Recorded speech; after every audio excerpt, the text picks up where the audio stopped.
This is one of the horror stories. Those who knew Eulalia Quirk thought her surname suited her. Of the 2,000 residents of Red Crescent, she was by far the quirkiest. She probably thought that old Jenny Joseph poem was an instruction manual. You know, the one about wearing purple and going out in the rain in slippers and learning to spit? You'd be hard-pressed to find anyone who disagreed. Although, to me, that was all second-hand scuttlebutt. She and I had never crossed paths in the 3 years I had been in the dinky North Carolina town. There was one morning I could swear I saw her on the side of the Main Street bridge, colorful as a butterfly, chucking peanuts at some crows. But when I looked back in my rearview mirror, she was gone. A technicolor mirage. It wasn't until the big railroad derailment on the ridge that our parallel lines of destiny happened to converge. The NTSB stormed in one day at dawn and cleared out the whole town because noxious gas threatened to smother us or give us cancer or whatnot.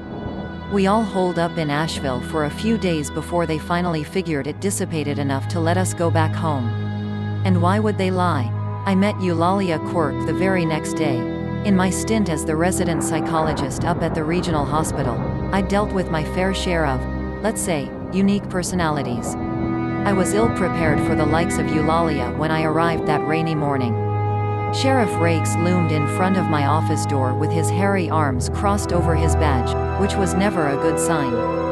His face was redder than the splotches of blood on the gauze wrapped around his left wrist.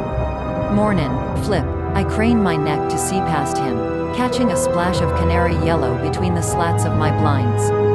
"Joella," he nodded at my travel mug. "Hope you drank some of that coffee already.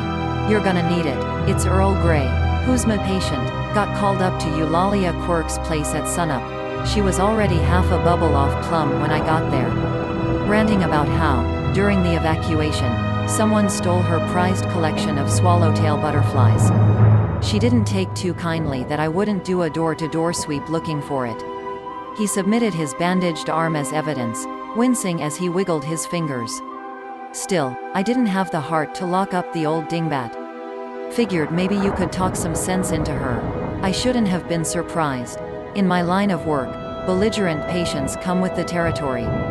Usually, listening is all it takes to cool someone down, as nothing gets a person more fired up than feeling like they ain't being heard. Then again, someone who assaults a peace officer is another ball of wax entirely.